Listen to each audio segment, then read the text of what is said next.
Hey guys, welcome to my channel. For today's video, we're going to be talking about different jewelry materials, and I thought that this would be a great video to do because, as you guys know, I do sell jewelry and accessories on my online store.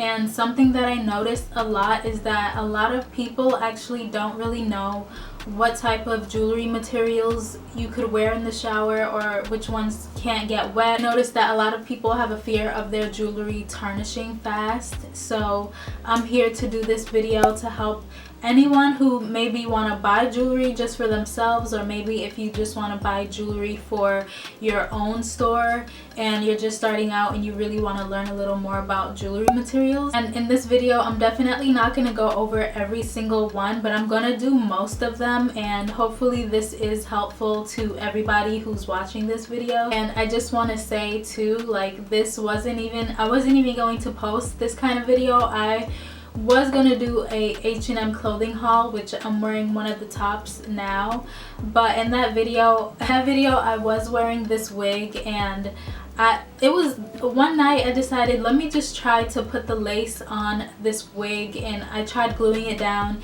and I thought it looked pretty good. And then when I started to edit the video, I really didn't like how I looked with the wig on, and I realized that I need to practice a little more, so I'll probably insert a clip now for you guys to see. Okay, so I'm up close now, and I honestly think the wig does not look that bad on camera.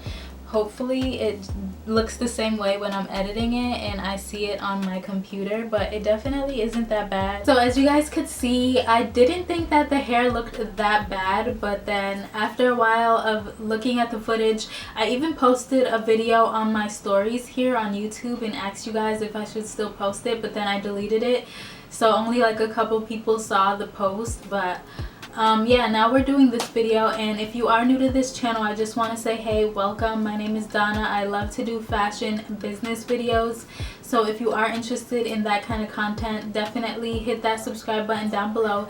Also hit the bell so that you are notified when I do upload videos, and give the video a thumbs up if you do find it helpful. Based on my analytics, I see that most of the people who watch my videos are not even subscribed to my channel, so that really says a lot. So if you do enjoy the video, definitely hit that subscribe button and the bell so that you do get notified. And so rhodium is one of the most expensive materials used to make jewelry, and it can cost hundreds of thousands of dollars. If you just click in like rhodium jewelry, and you'll see like how expensive these jewelry pieces are, but they are really luxury as well. They're luxury pieces and they look really nice. This metal is extremely durable, so you don't have to worry about it like getting messed up easily. And with this jewelry material, you can shower with it without it tarnishing, and I'm like, I better be able to shower with that type of jewelry without it tarnishing after paying so much money for it. So if it is rhodium plated, just like with gold plated jewelry, it can tarnish over time if you do get it wet, so you do have to be careful if it is just plated, rhodium plated, or any kind of gold plating. It will tarnish over time if you do not take care of it the right way. And that's why whenever you go onto different websites, and you're like, even when you're on really expensive websites and you look at their jewelry care advice, it usually says to remove before showering, swimming, moisturizing, putting perfume and stuff, because the chemicals could wear off the plating. Because when you think about it, it's really just on the surface. It's not like the entire thing is made out of that material. If it was the case, then you wouldn't have to worry about it rubbing off, but because it is just a couple layers, you do have to make sure that you are taking care of it the proper way in order for it to last. Okay, so the next one is palladium. Palladium is another really expensive metal. And rhodium and palladium, they kind of like go into the same group. So they kind of go into the same group because there are 6 platinum metal groups, and those two are kind of similar and belong into the same category. And This one is also another really expensive metal. This one you can shower with, but again, if it is just plating, you should just remove it before putting on lotions or anything like that, showering. It is 95% pure and it has no nickel in it, and it's also hyperallergenic. So if you have sensitive skin, definitely make sure that you're looking out for nickel, and make sure that the jewelry is hyperallergenic, because that means that there are no other things in it that will have a bad reaction on your skin. So the next one that I'm going to talk about is really common, and this one is 14 karat gold. 14 karat solid gold is one of the more affordable options if you want to purchase jewelry and you don't want to worry about it tarnishing or getting messed up when you put on your perfumes or your lotions, or if you just want to shower with your jewelry. This is a material that you could wear without it tarnishing. But something about wearing your jewelry after a while and getting like lotions and getting it wet and stuff is that it will kind of get dull over time. So when you first receive it, it's not going to look as shiny because it won't have that shiny coating there anymore from the products or from the water, but it won't tarnish or change a certain color, or it won't turn your skin green or anything. So that's definitely not something that you would have to worry about. And it is 14 out of 24 parts gold, and it is also really durable. It does not scratch easily. And with solid gold, the thing is, it does contain alloy. Let me just look down here so that I could read this correctly. It says that it is 58.3% gold and 41.7% alloy, or you could just look at it as 14 out of the 24 parts, basically, when you do the math. And I was kind of surprised to find out that it had alloy in it, but depending on the amount of carats of gold that it has in it, because it could be like 10, it could be 18, it could be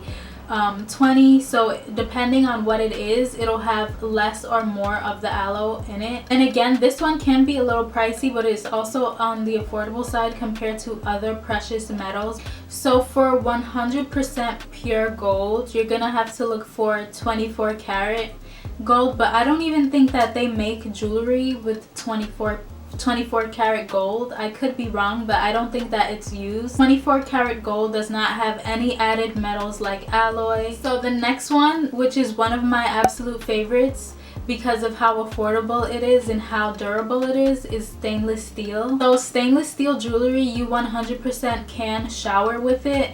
I have a couple stainless steel pieces on my online store, and I completely love them because I feel like they're just such a good option. Like, if you want to buy something that is gold but you don't want to spend that money, definitely look for stainless steel as a different option, because it will be so much more affordable and you could shower with it. It looks good. It doesn't have like a weird look to it or anything. And I say it all the time, but I'm really one of those people that loves to shower with my jewelry on. It's just a lot more convenient than having to always take it off and put it back on, take it off and put it back on. So another thing about stainless steel jewelry, you don't have to worry about it turning your skin green or anything. And some ways that you could test out to see if it's fake is if you put it next to a magnet and it automatically like attaches to it, then you know it's fake. So you just want to make sure that it's not magnetic, because that could be a sign that it may be fake. So the next one that I'm going to talk about is sterling silver jewelry. But when it comes to sterling silver jewelry, it could be kind of tricky when it comes to tarnishing. So some people think that you can shower with sterling silver jewelry because it is a silver, but using soaps and body washes and stuff that have chemicals in it can destroy your sterling silver jewelry pieces. Even water that contains chlorine and stuff can potentially damage your sterling silver jewelry pieces. That's why when you go on to really expensive websites like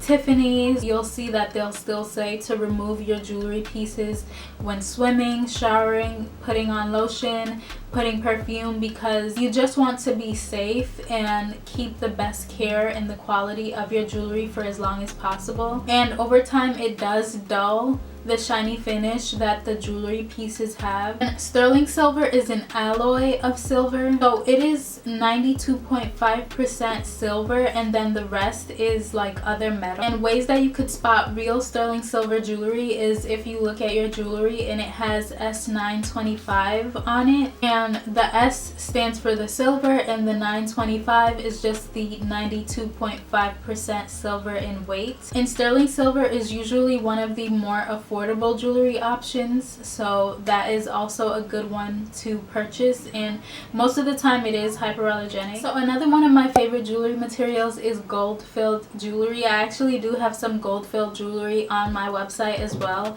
and these earrings that I'm wearing right now are also gold filled.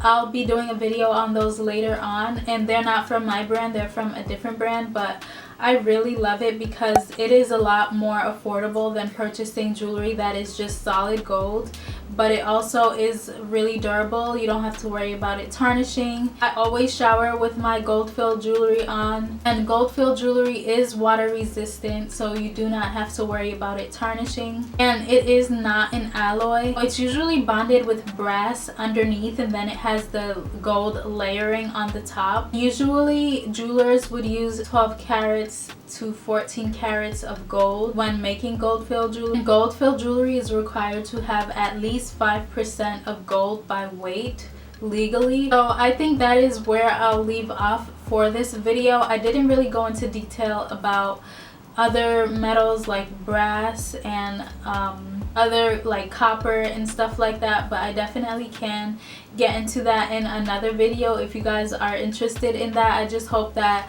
for those of you who are wondering, like, could you shower with certain jewelry materials, like, is it gonna get messed up? I hope that this video was helpful for you. But if you are purchasing jewelry because you want to sell it in your store, always make sure to test it out, because you want to make sure what your customers are getting is 100% authentic, because there are wholesalers out there who do scam and lie about materials, and they even fake certain jewelry materials. Like, you know how certain jewelry has the stamp of like stainless steel or S925, sometimes they even like fake those like little tags on different places of the jewelry to make it seem like that's what it is, but it's really not.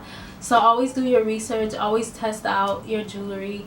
So I hope that you guys enjoyed this video. Thank you so much for watching, and I'll see you in my next video.